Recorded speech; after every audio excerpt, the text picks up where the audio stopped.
safety.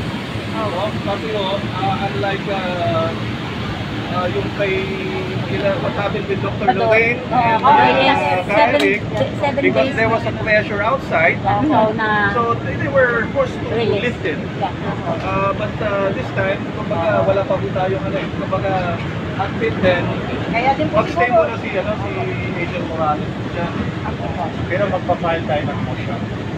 Or kung ano yung pwede natin ipapile petition o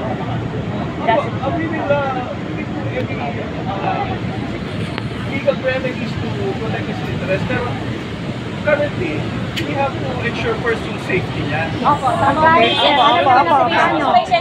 natin kami nandito ngayon kasi alam na natin yung plano eh. Walang may kasi nagbibigay sa amin kung ano yung kalagayan.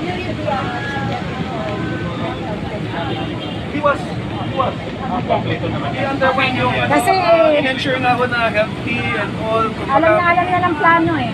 Tingnan plano sa protocol po kasi yan na pag na-detain, yung medical naman sine-check po siya, may doctor may nurse na napunta, and then yung diet niya, may dietary requirement siya. So, protocol po ng Senate kasi pag may mangyari kay agent, responsible. Masarap. Dadami kami dito sa pagkain. Tinanong naman kung merong preference siya. So far, wala naman siyang Attorney, sino magpapakain sa kanya? Dapat pamili na lang niya magdala ng pagkain. Pero kayo rin katiwala, sir. Kasi wala kami tiwala sa Senate eh. Actually, pwede naman yung number niya. Wala kami tiwala sa Senate.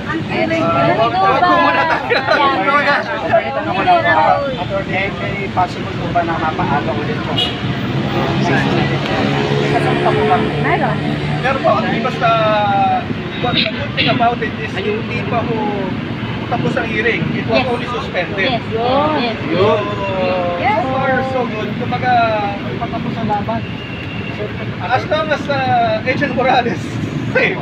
Yeah, that is what we want. Wala tayong problema. Yes. Bakit sinasabi agad ni Jingo last na ba ito at parang gusto na tapusin? Paano po yung ganyan may na-content tayo na kaibigan o ano? So, paano kung wala na pong hearing? So, ano pong mangyayari sa ganyan sa loob? Hindi naman pwedeng hindi masundan dahil that's the reason why he was cited in contempt. Kaya, bakit ibang senador nagmamadali na kung gusto sana matapos? Takot. Well, I cannot speak for them. Siguro We just po, let it go. sila na lang po. Please don't put words into my mouth. May I know po, yung name niyo, may I know Nakikita po ng yung taong name. bayan. Nakikita natin. Naririnig natin. May I know po yung name ninyo. Thank you.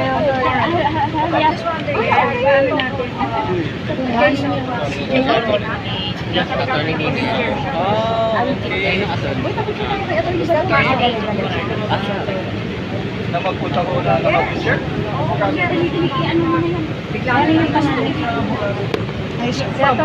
Madami na pumupunta sa Senate, hindi na naka-wheelchair. Minsan na naka-neck brace pa eh. Tsaka meron pa palang meron pa kaya niyo po Sky, That's up to the committee. hindi pa. Sky, may tanong mo na. Adong. Yung pamilya mo na. Yung pamilya. Oh yes. May tanong mo na. May tanong mo na yung pamilya. Bakit po si Kumar hindi po na-content dun sa pangalawang patawag na po siya, di ba po? Actually, ito yung first. Si E.S. Ochoa po yung pangalawa. Parang obvious naman siya na binibigay nila yung dalawa, si Atty. Ochoa at si Kumar. Which is, kahit hindi umaten, babuyin silang mga senado, mga senador na nakaupuro na hindi sila simple ng kanilang okay lang sa kanila. Hindi ko po masabi kung paano yung treatment ko. So, siguro it's for you guys to assess. No? Kasi si Mr. Morales is a resource person siya. No? In fact, wala ko siyang nilabas na document. The reason why he's there, kasi because of the document na hindi na alam kung saan nanggaling at ba't lumabas. Hindi nga po niya alam paano niya i-provide. Yun ang gusto nila. Kaya po, ano yan, siguro, let's just compare na lang ho yung mga ibang witnesses. Iba, si ano nga ho si Mayor Alice. Una pa yan. Next. Ano yan, ongoing. Yes. Pero buti na lang mabait sila kasi nga babae siguro. Natapang si Agent Morales kaya siguro Pinagigilan na po nila. Gigil na gigil. Sir, hindi ba nangyayari si Agent Morales ng original copy ng kanyang personal data? Yun ho, nanghihingi siya ng personal data, yung original copy ho. Kasi ho, ganito po yan ho. Pino-provide ho sa kanya yung photocopy. Yung photocopy ho kasi na yun, as far as he recalls, ibang-iba ho yun dun sa pinag-apan niya. Kasi ho, hindi ho niya lalagyan ng no. Kasi in fact may kaso ho siya, nakasuhan ho siya, criminal. Pero acquitted po yun. Kaya kung have you ever been criminally charged? Yes. And may others po yun, please specify. May special order number po yun na pino-provide ni Agent Morales. Kaya kung gusto niyang makita yung original, kasi nga, as far as he recalls, hindi po siya nag-no. Kasi nga, very confident po siya eh. Yes. Sabihin sir, yung pinapakita na siya nag-start sa kanyang adulterated na copy. I'm not saying that. No, pero kaya nga gusto niya makita yung original kasi nga, as far as he is concerned, hindi ho siya maglalagay ng no because he is very confident. Yes. No? Naisagot ng yes because he was acquitted. If he was convicted dun sa criminal na yun, May other reason. therefore, dapat nalagay niya no. Yeah. Pero ano yun?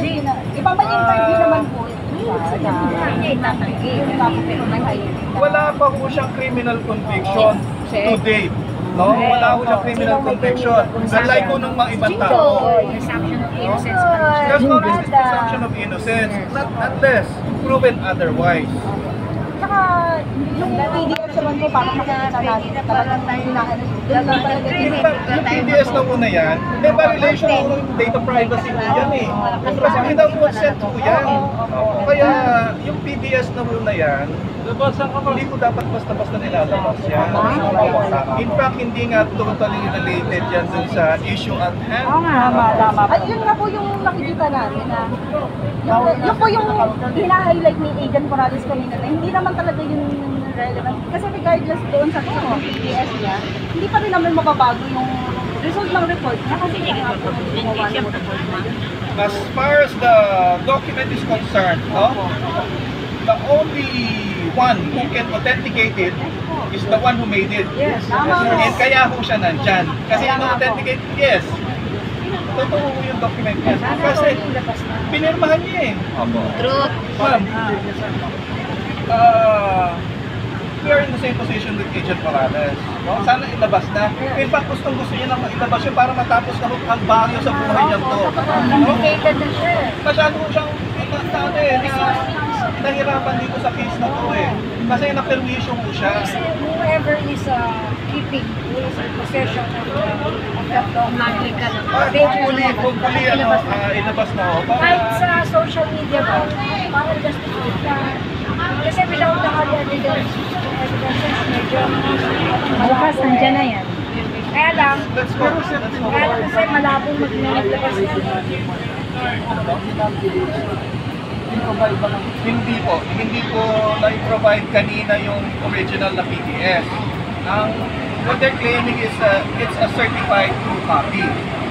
No? But then again, Agent Morales is going up against the institution. So, pag ikaw institution, you can do anything. I'm not saying that the institution made anything unlawful. No, pero yun nga, siguro the best would be yung labas yung original PDS and doon sa recruitment kasi ng PDEA, may minutes of the meeting yan ng recruitment. So tinatanong lahat po yan. May minutes po yan. It's all recorded. Kasi panel po yan eh. Panel. Recruitment din na. May minutes. So, may records. Kapag ilabas na yung records since they are the ones supposed to be keeping those or yung documents na yon, ilabas lang nila yan. Ano na eh. Kapag as far as Agent Morales is concerned naman, wala siyang may lalabas na authentic documents. Si custodian yan, who is handling all the Yung authentic documents na sinasabing yun yung nagpahamak sa kanya. Truth. Okay? Kasi yun, iniwan niya na lahat yun. 2012 pa ho yan. Yes po, tama. Okay? Pero sa katunayan mo sir, yung mga documents pa basta magandang security. Intact na yun sir. Supposedly, especially government agency ho yan. Supposedly dapat intact ho lahat ng documents. Kasama po namin si Atty. Bado. Di ba? Pasok pa naman sa Yun talaga yung kasalanan din. Kasi ang pideya. protection Kung talagang sila sa mga ang binabihan ng mga document. dapat pinabas na nila request nila sa original document. Let's leave it to the wisdom of the chairman, no? Na para i-subpoena po yung documents na yun, yung original documents. Pero wala ko, Tori, kasi the way I see it, it has been pulled out. So whoever is the original, masisip lahat. No, that's in relation to PIDEA leaks. Yes po. Yung original ho, nasa PIDEA po yan. Yung PDS niya and the minutes of the meeting nung recruitment niya, nasa PIDEA po yan. Hindi mo pwedeng nawala naman yan. Okay? Pero bakit po kayo nakahingi kaya nakapagpakita si Bennett siya na pag-invoice ng tracking ng PDS ng aming Google, which is bawal po lang. Labag talaga sa batas yung ginawa niya. Data privacy. Data privacy. Yung agency that's in custody of that document, ang dapat matanong natin paano na-secure yung mga ganung documents. Kawawa naman kasi that is very unfair to the person. Siya ang nadali. Alam naman natin na ang binabangka ay napakalaking tapos buwan ka at kailangan lahat ay may count na pababa. Kaya nga, very thankful, very appreciative po si Agent Morales. No? In fact, sa social media talaga. Alam niyo ba kanina pag-drive namin sa lahat ng mga OFW sa sabi Thank you. Thank you, Okay? He's in high spirits. yes, We are praying for him and supporting him. Okay? If the going gets tough, wala na dito.